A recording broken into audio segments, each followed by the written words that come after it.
Habari za wakati huu, karibu tena. Ni wakati mwingine tena mzuri tunakutana hapa tuzidi kuhabarishana kile kinachoendelea huko Mashariki ya Kati. Ni matumaini yangu ya kwamba mpo salama kabisa. Jana Marekani walitoa vitisho vingi sana kwamba watafanya mashambulizi makubwa mno Iran, mashambulizi ambayo hayajawahi kutokea tangu vita kuanza, wakati Marekani akizidi kuendelea na vita vya mdomo bila maneno. Tumeshuhudia usiku wa kuamkia leo alfajiri Iran wakifanya mashambulizi mazito mno na kuitandika Tel Aviv, lakini pia wakishambulia ngome za Marekani huko Mashariki ya Kati. IRGC nasema wimbi hili la 37 la ahadi ya kweli ya 4 ni zito zaidi tangu kuanza kwa vita. Yaani wanajeshi wa Iran wao wenyewe wanakili ya kwamba wimbi hili la 37 la ahadi ya kweli ya 4 ni zito zaidi tangu kuanza kwa vita. Tunafahamu kwamba kwa sasa Iran wameanza kutumia silaha nzito zaidi. Katika taarifa iliyotolewa na kikosi cha walinzi wa mapinduzi ya Kiislamu cha Iran, IRGC kimetangaza kwamba wimbi la 37 la Operation Ahadi ya Kweli sehemu ya 4 lilikuwa ni kali na zito zaidi tangu kuanza kwa vita, likilenga ngome za Israel na Marekani kote katika eneo hilo kwa vichwa vizito vya vita. Kulingana na IRGC, operation hiyo ilijumuisha matumizi ya kombora zito la Khorramshahl 4 katika shambulio la kurusha risasi nyingi dhidi ya miundombinu ya kijeshi ya Marekani na Israel. Taarifa hiyo ilisema wimbi hilo lililenga kituo cha mawasiliano cha satellite cha Haera kusini mwa Tel Aviv kwa mara ya pili tangu kuanza kwa vita dhidi ya Iran, pamoja na maeneo ya kijeshi huko Al-Quds pamoja na Haifa.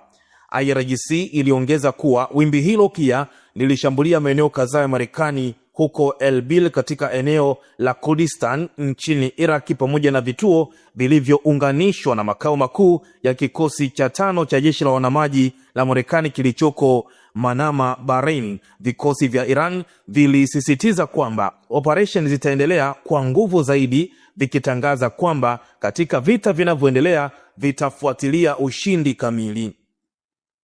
Kwingineko, Wizara ya Ulinzi ya Saudi Arabia ilisema ulinzi wake wa anga ulizuia makombora ya ballistic na ndege zisizokuwa na rubani wakati wa mashambulizi. Kando na hayo, asali ziliripotiwa huko Erbil, huko kukiwa na wimbi kubwa la mashambulizi dhidi ya maeneo yenye uhusiano na Marekani katika eneo hilo. Katika Palestina iliyokaliwa katikati kwa mabavu, vyombo vya habari vya Israeli vimeripoti kwamba shambulio la moja kwa moja kwenye kambi ya kijeshi karibu na Tel Aviv, huku video zinazosambaa kwenye mitandao ya kijamii zikionyesha milipuko kadhaa ikielekea mijini.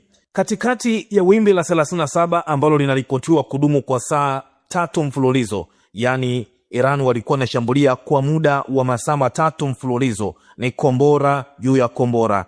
The Washington Post ikinukuu tathmini ya ndani ya Wizara ya Mambo ya Nje ya Marekani, sehemu za ubalozi wa Marekani huko Riyadh ambazo zilishambuliwa na ndege isiyo na rubani zilielezewa kuwa haziwezi kurekebishwa. Wakati huo huo, Reuters iliripoti kwamba kampuni ya picha za satellite ya Planet Labs ilipanua vikwazo vya upatikanaji wa picha zake baada ya picha kusambaa mtandaoni zikionyesha uharibifu wa kambi za kijeshi za Marekani katika eneo hilo. Maendeleo hayo yanakuja huku Iran ikiendelea na kampeni yake ya mashambulizi ya kulipiza kisasi kufuatia uchokozi wa Marekani na Israel dhidi ya Jamhuri ya Kiislamu, huku Teheran ikiashiria kwamba shughuli zitaendelea hadi malengo yake ya kimkakati yatakapotimizwa. Kwingineko, Marekani ilisema iliondoa zaidi ya meli 12, huku vyombo vya habari vya magharibi vikiripoti meli 16 za Iran zilishambuliwa. Meli hizo zilikuwa zikirusha mabomu.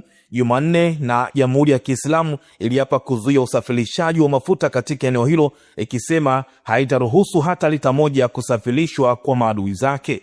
Pentagon ilisema Jumanne kwamba takriban wanajeshi 140 wa Marekani wamejeruhiwa katika vita hivyo, na idadi kubwa ya majeraha yalikuwa madogo, huku wanajeshi 108 wakiwa tayari wamerejea kazini. Wanajeshi 8 wa Marekani walipata majeraha mabaya sana na 7 wameuawa tangu kuanza kwa vita. Mengi nitazidi kukuhabarisha hapa. Kubwa, endelea kutufuatilia hapa kwa taarifa zaidi. Kinachoshangaza ulimwengu ni uwezo wa Iran kujibu mashambulizi, na hiki ambacho wamekifanya leo katika wimbi hili la mashambulizi ya 37 ambapo wamefanya mashambulizi kwa muda wa masaa 3 mfululizo. Tukia mone yako na tukutane tena wakati mwingine. Bye.